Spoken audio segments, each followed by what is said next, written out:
Today we're talking about Yostin Mosquera,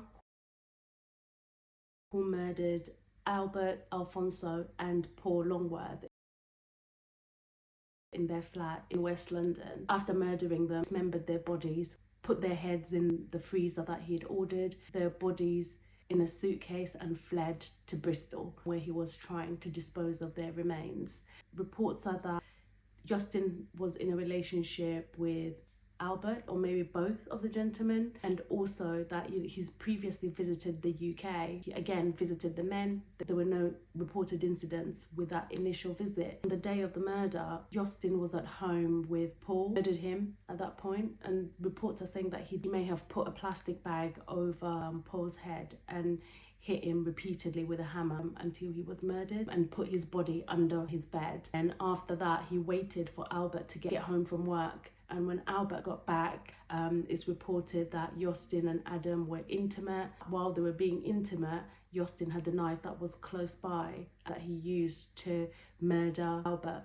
And again, same scenario where he dismembered the body. There's video footage where it's shown, because it's alleged that Albert liked to film the intimate moments that they were having. So he had cameras in the house, and actually that's where it was captured in terms of the murders itself, like showing, them being intimate, and straight into it, Yostin had murdered Albert. And after the murder, Yostin was dancing and happy at what he'd done in terms of murdering the two gentlemen. He took cards, so he was taking money out of them, and also bought a marketplace, a freezer, because he dismembered their bodies. And what he did is he put their heads in the freezer when it was delivered, and then he put their bodies in the suitcases and hired a van to take him to Bristol. When he got to Bristol, it's reported that he looked like he was struggling with the suitcases because they seemed heavy. The witnesses is reported to have made a comment to Yostin to say, "What do you have in there? Is it bodies?"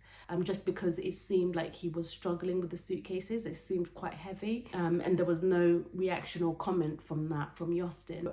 Another witness that came along was a cyclist who noticed that there was red liquid that was coming out of the suitcases.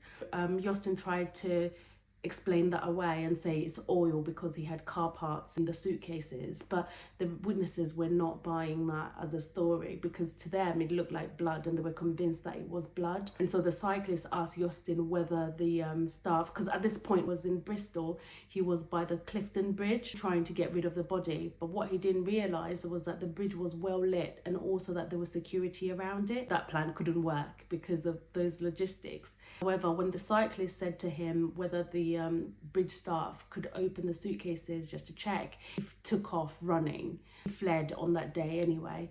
And the staff called the police, and when they looked into the suitcase, that's when they realised that actually they had bodies in there. It took a couple of days before Yostin was eventually caught, and he was still in Bristol at that time, and they caught him near the train station.